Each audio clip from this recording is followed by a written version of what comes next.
Hola amigos, bienvenido a esta primera charla de Escuchando tu conocimiento. En esta primera ocasión vamos a tener el gusto de hablar con ustedes y discutir sobre el auto de procesamiento. Dentro de la presente charla la vamos a dividir en una parte introductoria. Vamos a discutir cuestiones previas del auto de procesamiento, cuestiones al momento de dictar el auto, consecuencias del auto de procesamiento y por último llevar o arribar a una conclusión, que es indicar un concepto o una definición de qué es un autoprocesamiento. En la primera parte de introducción debemos de recordar que es muy importante que el juez representa al pueblo y no al Estado, ya que el Estado está representado por el Ministerio Público. El juez debe ser un juez de garantías y el juez, es el freno a toda la fuerza estatal contra el ciudadano sindicado, que debe hacer que el proceso penal sea en igualdad de armas y no que se aplique la regla de todos contra uno, ya que quien tiene al juez como fiscal precisa a Dios como defensor. También debemos de recordar en esta parte introductoria la sentencia de inconstitucionalidad 929-96 de fecha 29 de febrero del año 1997 de la Corte de Constitucionalidad, en donde se declara inconstitucional la frase con base al requerimiento del fiscal. Ello en resumen porque violentaba la independencia judicial y el juez tiene la obligación de discutir y analizar que existan indicios y razones suficientes para ligar a proceso a una persona, y no únicamente en base al requerimiento que sea requerido por parte del fiscal. Hay que recordar también que por tanta reforma que ha sufrido nuestro Código Procesal Penal, tenemos el inconveniente de que el artículo 259 y el artículo 320 concatenados, estos regulan de que se va a ligar a proceso a una persona luego de haberse dictado la prisión. Sin embargo, el artículo 320 así lo regula, pero tenemos que tener precisión y recordar que el artículo 82 viene a modificar esta situación y debe ser primero dictar o emitir un autoprocesamiento y luego discutir sobre medidas de coerción como la prisión preventiva y no como está regulado en el artículo 320. En esta primera parte de cuestiones previas vamos a hablar sobre las cuestiones que deben de ser consideradas por parte de la judicatura antes de emitir un autoprocesamiento. Primero es que se liga luego de intimar el hecho y que la persona, el ciudadano sindicado, proceda a declarar. Nunca puede ser tomado o dictado un autoprocesamiento sin antes la persona pueda declarar. Es decir, no se puede tomar en cuenta o no se puede resolver su situación jurídica si no ha sido intimado el hecho por parte del Ministerio Público y si la persona no ha declarado o no se ha abstenido a declarar. Esa es la primera cuestión previa. La siguiente cuestión previa que debemos de tener en cuenta es que existan indicios racionales de la existencia de un delito y la probable participación de la persona que se está señalando, se le está intimando un hecho delictivo. Debemos de recordar que esto lo regula el artículo 259 en el auto de prisión preventiva. Sin embargo, por las nuevas reformas y el nuevo modelo, ya no es dentro del auto de prisión preventiva, sino que debe ser esto considerado previamente por parte de la judicatura para poder establecer si se puede considerar que existe un reproche social considerado el injusto o el delito que se le está haciendo señalado.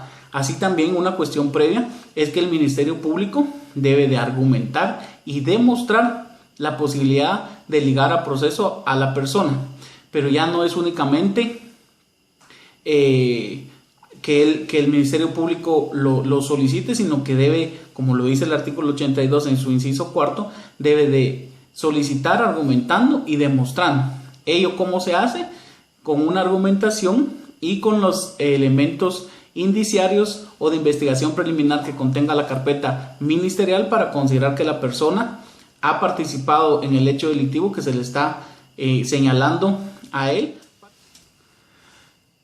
Ahora, al momento de emitir el auto de procesamiento, el juez debe considerar y tomar en cuenta y realizar las siguientes cuestiones. Es, número 1, argumentar, fundamentar y motivar por qué se liga a proceso a una persona. No es únicamente indicar se emite autoprocesamiento en contra del ciudadano sindicado, sino que el juez debe de explicarle con palabras sencillas cuáles son las razones por las cuales él considera: uno, es la existencia del delito; dos, que se realizan todas las acciones típicas del hecho reprochable; y tres, cuáles son el convencimiento de él a través de los medios de convicción de la carpeta ministerial, por los cuales él se convence que es necesario ejercer los poderes de la jurisdicción y ligarlo a proceso. Asimismo, se debe de realizar una calificación provisional del hecho por el cual se le está ligando, es decir, se debe de indicar y calificar e indicar cuál es el delito por el cual se le está o se va a perseguir al ciudadano sindicado.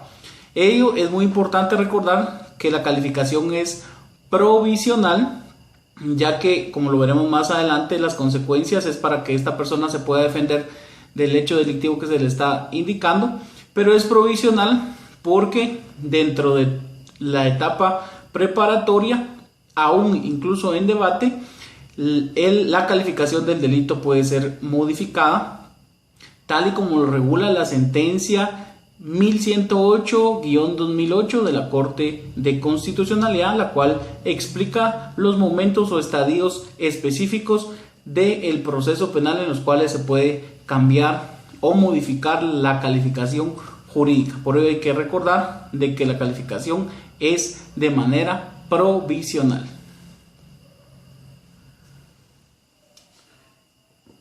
Por último, las consecuencias de emitir un autoprocesamiento, como recién lo acabamos de indicar. Cuando se emite la calificación jurídica, lo que se hace del delito, lo que se hace es ejercer los poderes de la jurisdicción. En este caso es indicarle al ciudadano sindicado para que éste sepa de a qué se le ha ligado proceso, para que éste pueda y sepa de qué defenderse y cómo defenderse. Asimismo, otra consecuencia de la emisión del autoprocesamiento es que se ejerza el contradictorio en igualdad de armas, debiendo presentar las pruebas de descargo y no asumir una actitud pasiva. Uno de los problemas que se da en esta etapa preparatoria es que se considera bajo el amparo del principio de inocencia, que es únicamente el Ministerio Público quien debe comprobar que la persona es responsable. Sin embargo, uno de la esencia del contradictorio es que los dos sujetos procesales que están dentro del contradictorio tengan igualdad de armas, es decir, que tengan las mismas facultades de presentar y requerir medios de prueba. Es decir, de que el ciudadano también debe aportar todos aquellos elementos de convicción para poder establecer que no es cierto el reproche o que no es responsable del reproche social que se le está haciendo.